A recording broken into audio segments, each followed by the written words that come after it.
وسائل ہمارے کا تو ایشو از گروتھ نہیں، وہ کہہ رہے ہیں وسائل ہمارے کا تو یہ حال کر گئے ہیں کہ سسٹم میں 36,000 میگا واٹ تو ہو گئی ہے، لیکن بکتی 14,000 میگا واٹ ہے، باقی جو ہے وہ سارے کا سارا جاہلوں کے لاجک ہیں، یہ جاہل لوگ، ان کو سسٹم کا نہیں پتا۔ جب آپ کے ملک میں 36,000 لگی ہوگی تو اس میں سے جو آپریشنل بجلی ہوتی ہے وہ 22-24 ہزار ہوتی ہے۔ کیوں؟ اس کے اندر ہائیڈل بھی ہے۔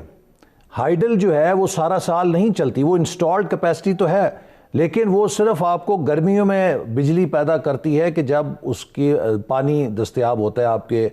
ڈیمز کے اندر، جب نہیں ہوتا تو ہائیڈل ختم ہو جاتی ہے۔ اسی طرح جو دیگر آپ کی انسٹالڈ کیپیسٹی ہے اس میں سے ایک حد تک ہر پورا سال میں مینٹیننس شیڈیول کے اندر شٹ ڈاؤن ہوتی ہے، تو وہ 36,000 آپ کو اگر ہے تو وہ 36,000 ہر وقت نہیں دے رہی ہوگی۔ پھر جو رینیوبل انرجی ہے، جب آپ اس کو 100 میگا واٹ انسٹال کیپیسٹی لگائیں گے تو 100 کے اگینسٹ 20-25 میگا واٹ ملے گی، چونکہ سولر نے صرف دن کو بجلی دینی ہے، رات کو نہیں دینی۔ ونڈ ہے، ونڈ نے جو ہے اسی وقت بجلی دینی ہے جب ہوا سے پنکھا چل رہا ہے، اور جب وہ ہوا کم ہے تو اس کی کم ہو جائے گی۔ تو یہ جو ویریشن ہوتی ہے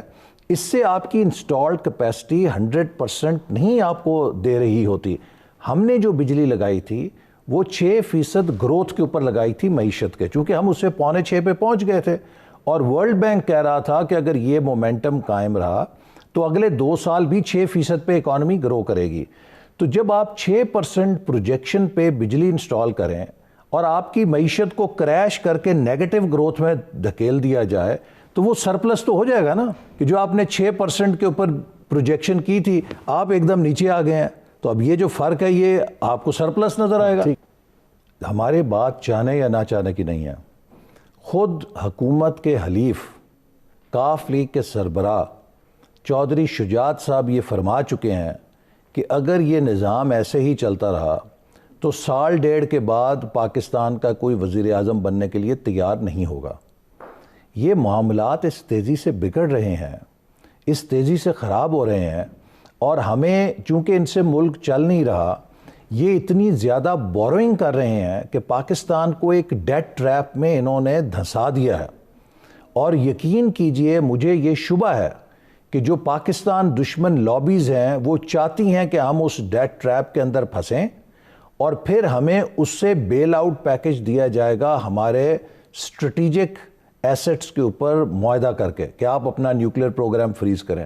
آپ اپنا میزائل پروگرام فریز کریں، آپ یہ شرط پوری کریں، آپ اس چیز کی پروڈکشن کم کریں۔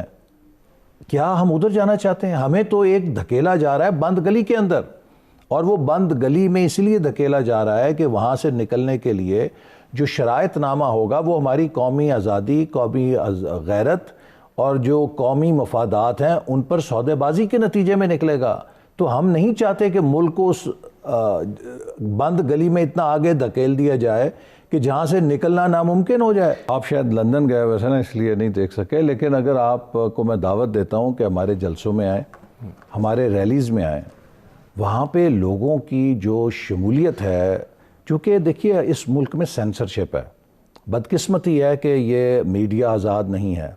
اور یہ پوری طرح ریلیز کو کور نہیں کر سکتا، یہ ان جلسوں کو پوری طرح کور نہیں کر سکتا۔ اس کو ٹاسک دیا جاتا ہے کہ آپ نے لاہور کے جلسے کو ناکام ثابت کرنا ہے، جبکہ وہ لاہور کی تاریخ کا سب سے بڑا جلسہ ہو۔ تو ان حالات میں تو آپ یہ چیزیں نہیں دیکھ سکتے۔ آپ کو تب پتہ چلے گا جب آپ ہمارے ساتھ کسی ریلی میں جائیں گے، پبلک سینٹیمنٹ دیکھیں گے، کتنا غصہ ہے۔ دیکھیے وہ جلسہ ریلی تو چھوڑیے نا، ہم صبح شام چلتے ہیں، کبھی بازار جاتے ہیں، کبھی کسی ہوٹل جاتے ہیں، کبھی کسی ایئرپورٹ پہ ایئر لائن میں جاتے ہیں، ہر چوکیدار، ہر ڈرائیور، ہر مزدور، ہر سپاہی جناب ان سے جان کب چھڑا رہے ہیں۔ خدا کے لیے ہمارا گھر کا خرچہ نہیں چل رہا، ہم اپنے بچوں کو پڑھا نہیں سک رہے، ہم بجلی کے بل نہیں دے رہے۔ حلقوں میں جاتے ہیں، ہر شخص یہ سوال کرتا ہے۔ میں گاؤں میں گیا، وہاں پہ ایک ریڑھی والا رو پڑا، کہتا جی دوسرا مہینہ ہے، 5,000 مجھے بل آ رہا ہے، میں ریڑھی لگاتا ہوں، میں 5,000 بجلی کا بل اتار کے بچوں کو روٹی کہاں سے کھلاؤں؟ یہ ہر گھر کی کہانی ہے۔ تو اب آپ مجھے بتائیے کہ آپ کہتے ہیں کہ لوگ بے چین نہیں ہیں، لوگ تو اب ہم سے نالاں اس لیے ہیں کہ آپ انہیں نکالنے میں جلدی کیوں نہیں